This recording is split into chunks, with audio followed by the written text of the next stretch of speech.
Bem-vindos. No centro do Oceano Atlântico, há aproximadamente 12.900 anos, desapareceu a Atlântida. Não foram encontradas as ruínas de suas cidades. Contamos com as descrições que deram forma à lenda e com canalizações de seres que, usando sua intuição, nos contam como viviam, suas crenças, o desenvolvimento tecnológico e psíquico que alcançaram. Baseando-se nessas fontes, recriamos a ilha nunca encontrada e Poseidon, sua capital. Acompanhe-nos nessa viagem ao coração da civilização desaparecida, da qual derivam nossos conhecimentos. A descrição mais antiga da Atlântida foi a realizada por Platão no Diálogo de Crítias, neto de Solon, um governante grego que visitou o Egito no ano 590 a.C.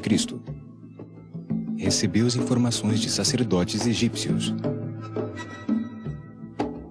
O que veremos agora baseia-se nessa descrição e a informação recopilada por seres extraordinários que têm acesso aos arquivos acásticos do universo.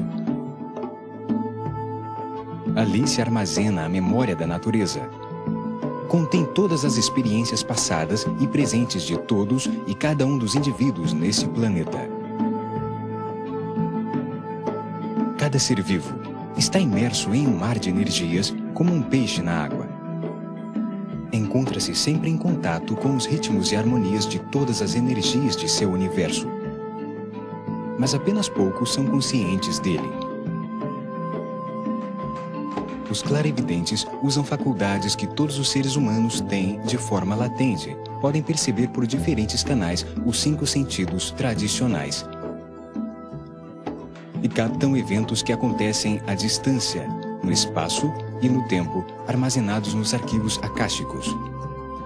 Edgar Cayce, um conhecido vidente e curandeiro holístico, foi uma das pessoas que mais informação nos deixou sobre a Atlântida. Nasceu nos Estados Unidos em 1877. Foi um menino com uma estranha habilidade.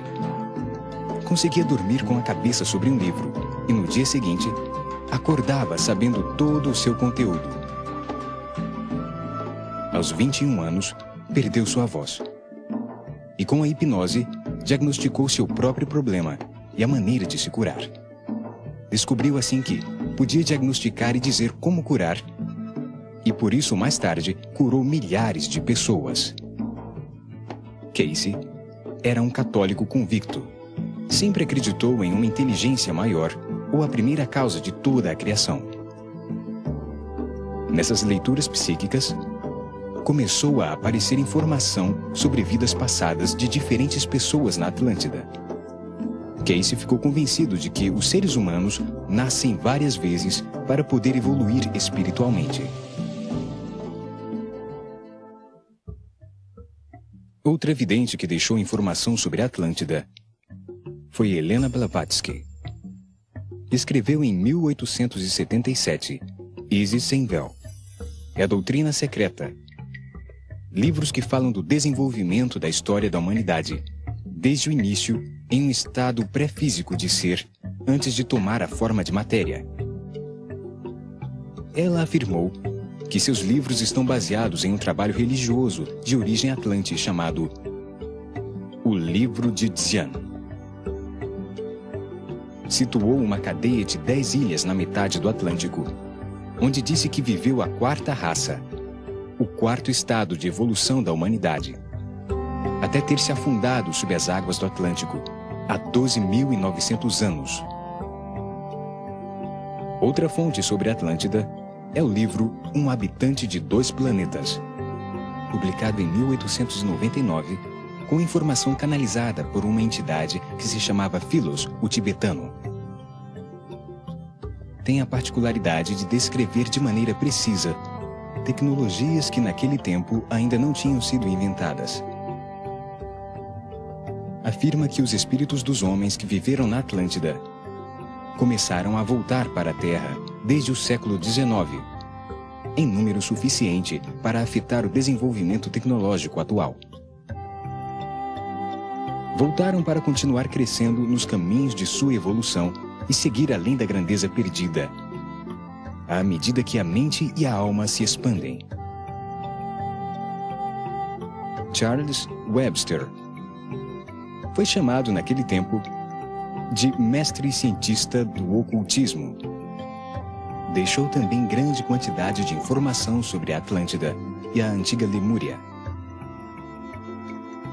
Outro caso é o do colombiano Gerardo Schmedlin, que experimentou a morte clínica aos 22 anos, passando pelo túnel do além, onde se encontrou com seres de dimensões não físicas. Desde então, começou a se dedicar em assuntos espirituais. Desde aquela época, tem canalizado informação e compartilhando com as pessoas sobre a estrutura do universo e a ciência do amor, reencontrando as 7 leis do universo.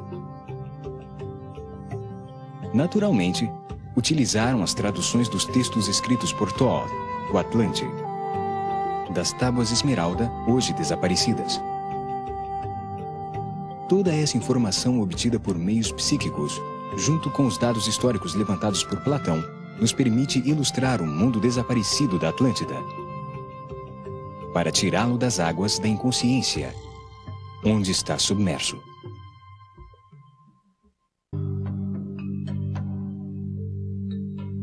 Platão nos conta que no começo dos tempos, depois da vitória sobre os titãs,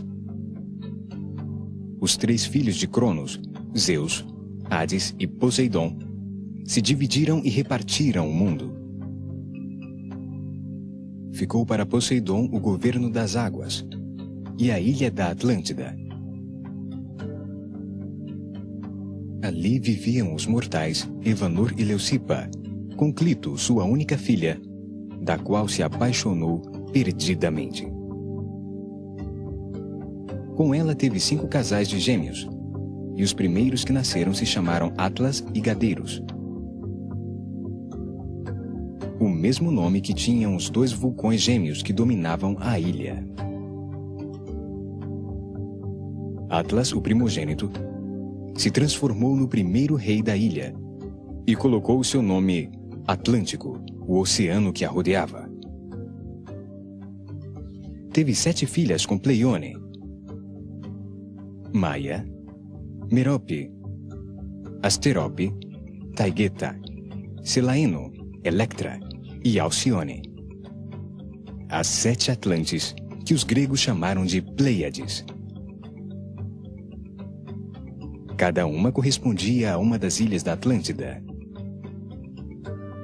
Outro filho de Poseidon com Euríala, Orion, o caçador gigante, se apaixonou por elas.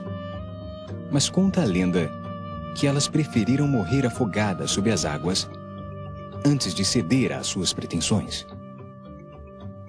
Assim apareceu a constelação de Orion, chamada Tammuz pelos caldeus e Shahu pelos egípcios, que persegue eternamente pela abóbada celeste as 7 irmãs, o conjunto das 7 estrelas da constelação de Touro.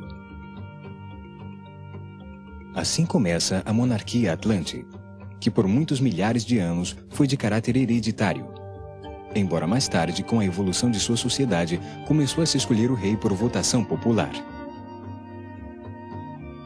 Era escolhido entre os 7 rishis o homem mais sábio da Atlântida, que governaria até morrer.